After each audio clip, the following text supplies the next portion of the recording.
personagens que marcaram a década aí, né? Cássio, eu e Minhoca colocamos Luiz Inácio Lula da Silva, Cássio. Ô, Lucas, antes deixa eu fazer uma observação. Não votei Cássio, nele. só um segundo. Eu queria só fazer uma observação que foi o seguinte. Eu fui o último a fazer. Então, eu optei por não colocar nenhum que tivesse sido colocado, tá? Porque senão seria muito repetitivo. Então, de fato, eu acho que Lula, Bin Laden, eles são os personagens. Eu só teria uma dúvida aí sobre o terceiro. Isso. Mas eu optei por trazer outros nomes para o debate. Então, só queria deixar isso claro para não parecer que... Claro. Né? Foi só para completar a personagem. É a mesma lógica de ontem. Pérez e Senna. Isso. No caso de Lula, não votei em Lula nessa eleição de 2002, nem na 2006. Eu até ter votado em 2006, mas não votei. E é claro que é um personagem. E não pela eleição de 2002 especificamente, mas porque ele presidiu o Brasil durante 8 anos dessa década, onde o Brasil passou por transformações importantíssimas. Era um político que tinha já perdido 3 eleições, aí ganha essa, vira presidente por 8 anos. É um personagem já desde a década de 90, né? Um cara que aí, meu irmão, confirma o Brasil na Copa do Mundo, confirma o Brasil na Olimpíada. O Brasil vai ser, sei lá, sexta economia do mundo. This is the guy. Veja só. Não é questão de ser eleitor ou não ser eleitor. Porque aqui, né, até porque a gente está falando aqui para Bin Laden, meu irmão, tá Bin Laden aqui, está falando de personagem da década. Assim. Lula foi um personagem da década. No âmbito esportivo, Ronaldo, porque as coisas vão se ligando. Bin Laden, por exemplo, Bin Laden está aqui, que é uma ligação direta à imagem anterior, de uma das imagens da década de ser a explosão das torres com aviões, liderada a partir desse cara, que os Estados Unidos passou muito, muito tempo indo atrás. O nome acabou levando terror aos norte-americanos em relação a tudo que aconteceu, da figura do líder supremo da Al-Qaeda. Enfim, é óbvio que isso foi durante muito tempo algo falado. Onde é que está? Está numa caverna do Paquistão, está numa caverna não sei aonde, está não sei aonde. Foi lá, não tem ninguém. Era parecido. Pegou o segundo da Al-Qaeda, pegou o terceiro da Al-Qaeda, mas Bin Laden não achava. Era quase como se não existisse. É como se fosse uma figura, criaram a figura de Bin Laden para que todo mundo dissesse, esse cara é foda, mas na verdade o cara nem existisse. No final até existia mesmo. E o outro nome, Ronaldo, que junta com a imagem de Lucas. Veja só, o Brasil, Ronaldo, fenômeno, já era Ronaldo, já não era mais Ronaldinho, né? Já era Ronaldo, porque tinha Ronaldinho, já tinha Ronaldinho. Não, ele era Ronaldinho ainda. Ele na Copa de 2002 ainda era Ronaldinho, pô. Um era Ronaldinho Gaúcho, ele era Ronaldinho. Eu acho que eu chamava já Ronaldo, já. Não sei se chamava Ronaldinho mais não. Mas tirando o Galvão como exemplo, Galvão narrava Ronaldinho, gol de Ronaldinho, e o outro era Ronaldinho Gaúcho. E com o tempo, um pouquinho mais na frente... Pode ter sido isso, mas quem é que a gente fala de memória afetiva? Na minha memória já tinha deixado de ser Ronaldo. Mas o ponto é que ele tinha sido o melhor do mundo em 96, 97. O cara chega como se fosse Lewandowski chegando agora para a Copa do Mundo. Só que, porra, mas é diferente, né, meu irmão? Porque o cara tá chegando com o Brasil, com todo respeito, assim. Era um outro nível de seleção, e o Brasil chega na final e perde a Copa com o drama de Ronaldo. Aí depois o cara tem aquela lesão gravíssima, mais uma no joelho e tal, o cara se recupera. Aí o cara vai para a Copa com o peso de ter perdido, de ter sido vice, uma colocação tão importante, que no final das contas é a 6ª melhor campanha do Brasil. Veja só, das 20 Copas que o Brasil jogou, ele ganhou 5. As melhores campanhas depois são os vices de 98 e 50. Assim, é a 6ª melhor campanha do Brasil. Então, óbvio que foi um bom desempenho. Você não pode ficar nessa de se não for campeão do mundo, todo mundo ficaria triste. Mas, pô, se você analisando friamente, não só é uma boa campanha ser campeão do mundo. Mas o baque foi grande. Aí o cara volta, vai para essa Copa, chega lá com total desconfiança, quebra o recorde de gols que vinha, não da história da Copa, mas uma marca que vinha desde 74, que eu até falei ontem, né, que era o último Lato fez 7 gols em 74, aí de 78 para frente, todo mundo fez 6.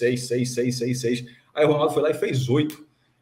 Aí Rivaldo fez 5. O Brasil ganhou todos os jogos, mesmo sem um futebol brilhante. O Brasil ganhou as 7 partidas, é a única seleção que ter vencido os 7 jogos.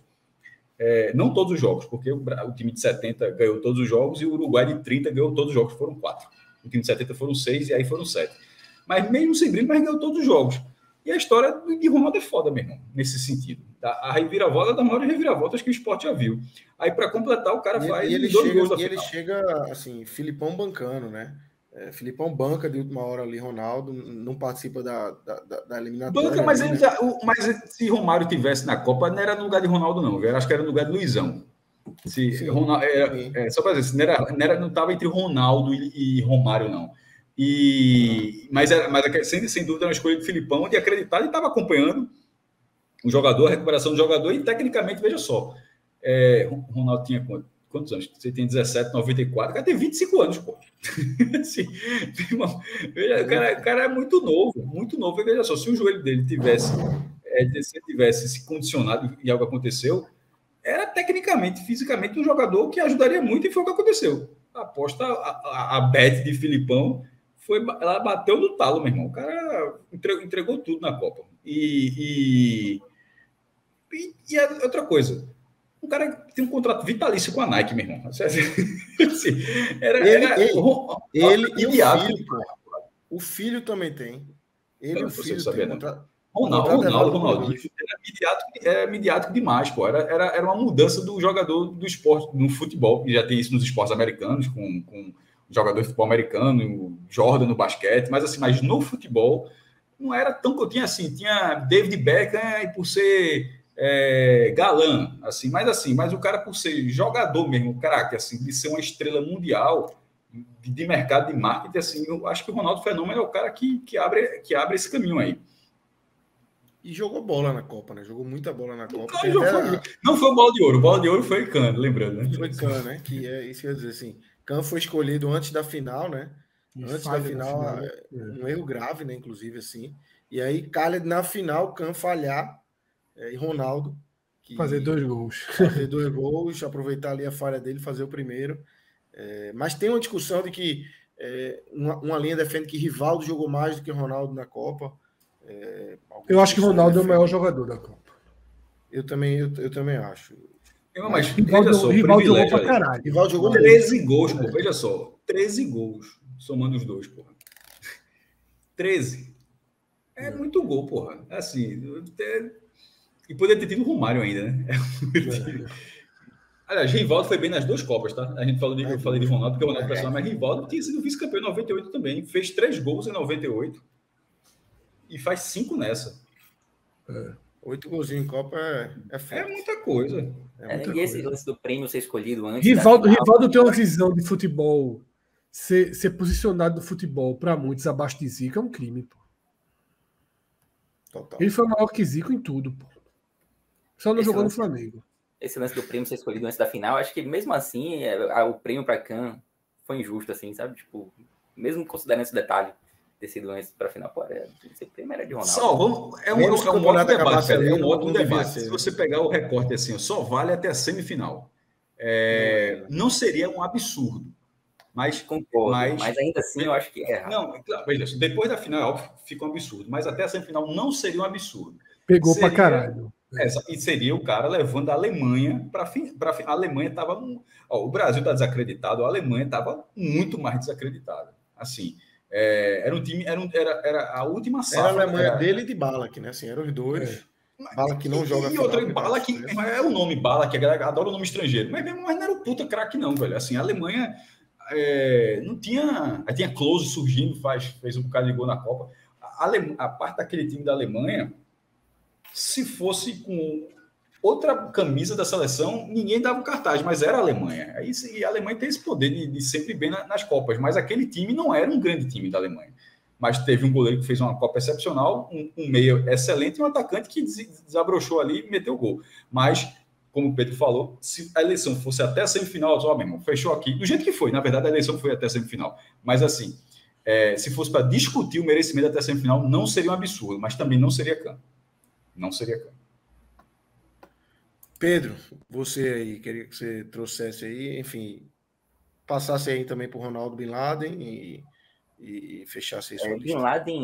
Bin Laden eu lembro, assim, que eu tinha ouvido falar dele antes do 11 de setembro, eu tinha visto uma matéria sobre ele em algum lugar, porque já era um nome falado, obviamente que ainda não era conhecido por todo mundo. Mas eu me recordo de ter visto uma matéria sobre ele um pouco antes do 11 de setembro. E depois, logo depois do 11 de setembro, quando começaram a falar que ele teria sido ali o principal mentor do atentado, eu relacionei, né? Pô, eu sei quem é esse cara, assim. Ele, pra mim, ele tem a cara dos anos 2000 e uma cara que me apavora, assim. Tipo, é uma lembrança terrível, assim. Não tem como alguém cresceu ali nos anos 2000 e não ter algum medo, assim, da figura de Bin Laden, mas enfim, a gente já falou bastante do 11 de setembro. E eu coloquei hoje um Papa João Paulo II, não que eu seja assim um católico fervoroso, mas para mim foi uma figura bem marcante. Eu lembro que ele veio aqui em Salvador, não lembro se já nos anos 2000, um pouco antes, e pô, fui ver e tal, fui ver o Papa Móvel passar, né? E para mim aquilo foi muito marcante. E foi um Papa muito longevo. Eu acho que muita gente, muito mais velha do que eu, nunca tinha visto assim, a morte de um Papa. Ele morre nos anos 2000, tem toda aquela quase que eu coloco, viu, Pedro, em imagens marcantes, a imagem da fumaça branca. Você tem um no momento com a morte dele. A mesmo Papa é uma imagem mesmo. Porque é uma imagem foda e não tinha muito tempo, né? Então, assim. Tinha muito tempo, muita gente nunca tinha visto aquilo. Agora a gente já tá meio escolado, né? A gente viu até Papa desistindo de ser Papa. Mas ele ficou de 78 a 2005 como Papa. Então, você vê que desde o tempo aí que você não tinha essa imagem. E eu acho o conclave, assim, uma cerimônia muito, muito louca, assim, já. Tipo, é um negócio de milênios, centenas de, sei lá, de quanto tempo é. É um negócio muito, muito histórico, assim, né? Eu lembro que eu fiquei muito fissurado naquele momento ali. Também. Minhoca. Não, basicamente, né, a gente já falou do Bin Laden, acho que é reflexo muito dessa década, né? No mundo, foi o cara que mais mexeu com essa década e mexeu com a principal potência, né, do mundo, né, que é os Estados Unidos. E conseguiu, como disse o Cássio, ficar muito tempo sem conseguir ser localizado. Então, para mim, acho que é o grande nome dessa década no mundo. Lula não tem como não deixar de citá-lo, né? Porque no Brasil, a trajetória do Lula, e aí você gosta ou não, é uma trajetória impressionante, né? Até mesmo da maneira como ele é reeleito agora, né? Porque foi para a prisão e volta e é reeleito. Então, você gostando ou não, você achando ladrão ele ou não, enfim, tudo que você possa achar dele, quando ele vence a eleição e aí ele comanda o país, né? E a gente chegou a falar aqui do governo Fernando Henrique ali pós Plano Real, Lula ele consegue trazer o outro lado a mais também para a sociedade brasileira, né? A questão da melhoria de vida, né? Da expectativa, do poder de compra, diminuição da pobreza, um olhar maior para a nossa região Nordeste, que não era tão vista, se não era tão amparada em muitos pontos. Então, acho que o Nordeste também foi muito valorizado nesse período. Então, assim, eu acho que Lula, na figura política, não figura política, eu acho que como figura brasileira, Lula também, para mim, é o principal nome do Brasil nesses 10 anos. E coloquei Steve Jobs, né, que também é o cara que tem muito a ver com essa tecnologia que a gente citou antes. Ele foi uma peça importante, claro, tiveram tantos outros, mas eu acho que o Steve Jobs tenha sido o grande nome dessa mudança tecnológica que tenha surgido também na década dos anos 2000. Eu vou fechar o meu rapidinho aqui para trazer Fred, que tem um trio mais diferente aí. Lula foi meu primeiro e último voto agora. Enfim, por tudo que já foi citado aí. Ronaldo, eu já era muito fã de Ronaldo e 2002 coroa essa relação que eu tenho com esse ídolo, né? Um cara que de muita volta por cima. 98 eu era criança e chorei bastante com a derrota, mas em 2002 essa volta por cima, e acompanhei a carreira dele toda até o final, e até chegando a dizer assim, quando ele veio pro Corinthians, porra, vou ter que torcer pro Corinthians, porque eu torço pro Ronaldo e eu quero que ele, enfim. Mas é um cara que eu sou muito fã. E fecho minha lista aí com o Schumacher, que surge na década de 90, né, com 2 títulos, mas é na década ali de 2000, 2001, 2002, 2003, 2004, quando ele vai para a Ferrari. Schumacher engole a Fórmula 1 e é um cara que realmente também eu acompanhava bastante, gostava muito de acompanhar. Vivi muito pouco de Senna, me lembro, vocês falaram aqui em alguns programas, assim, a primeira lembrança da vida, a minha primeira lembrança é o dia da morte de Senna. Antes disso eu não lembro de nada, eu lembro do dia da morte de Senna e antes disso eu não lembro de nada. Então, não acompanhei Senna com a lembrança aqui, né? Eu vi ali com meu pai, com meu irmão, mas não tenho lembrança de Senna correndo, só de ver depois. Mas Schumacher e Fórmula 1 passava, era um canhão de fato, né? A Globo transmitindo, e Schumacher foi um cara que marcou muito para mim essa década de 2000 aí. Fred. Hoje sim, né? Como eu disse, nessa minha lista ela não traz as 3 personalidades, né? Que os 3 personagens que marcaram a década para mim. Eu faço um complemento do que foi trazido pelos outros, né? Porque eu peguei e já estava pronto e assim, eu teria Lula, eu teria Bin Laden e eu ficaria em dúvida do terceiro colocado, que acabaria sendo Obama, né? Porque para mim, já no finalzinho ali, né, da primeira década, a vitória de Obama ela é muito, muito, muito histórica nos Estados Unidos. O discurso dele, eu lembro muito daquela noite, né? Tava no diário esperando para fazer a capa. Eu lembro da manchete que eu fiz, né? Fiz umas 10 manchetes nesse dia, tinham 10 capas prontas. E foi Luz na América, né? Que é uma imagem assim de Obama falando com a luz ao fundo. E eu acho, quando eu vi que ele não estava, né, nos citados da lista, eu trouxe ele. Quando eu vi Schumacher na lista de Lucas, que eu considero o maior piloto da história, e Celso não quis participar desse programa hoje justamente por causa desse momento, que ele não queria enfrentar essa dura verdade para ele, né, de que Schumacher... Olha aí, Rodrigo rápido aí, né, com a capa. Uma máquina. Né, de Obama. E como o Celso pipocou de enfrentar esse debate, né, de que Schumacher foi mais piloto do que Ayrton Senna, e eu concordo. Eu quis lembrar de Federer também, né, que é um dos maiores gênios do esporte que surge nessa década e ainda faria estragos aí por mais uma década e boa parte, um pouquinho dessa última, né? E também de forma muito simbólica, Marta.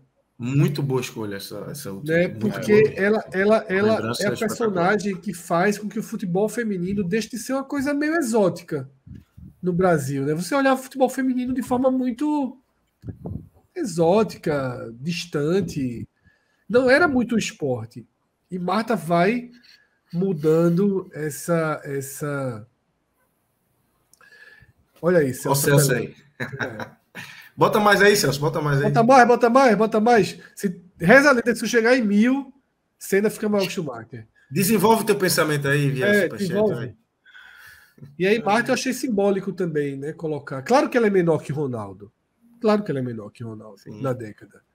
Ela é menor que Schumacher, ela é menor que Federer. Poderia, e talvez que outros, mas assim, eu acho que é uma simbologia assim, de a gente começar a ver o futebol feminino com outros olhos, né? E ela é importante para o país, né? Mas ela também é importante para o mundo. Ela é craque, pô.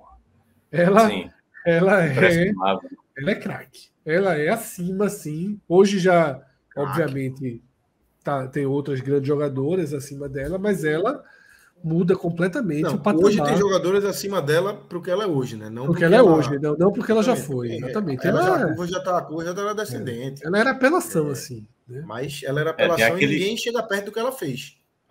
Dessas craques que existem hoje, eu confesso que eu acompanho um pouco ainda, mas pelo que eu vejo, não vejo ninguém com a expressividade de Marta. E é nessa década que ela faz aquele gol, acho que é contra os Estados Unidos, se eu não me engano, né? Que ela pega a bola, ela de costa, ela dá tipo uma meia-lua. É no pano, eu acho, esse gol. Contra os Estados Unidos universitário.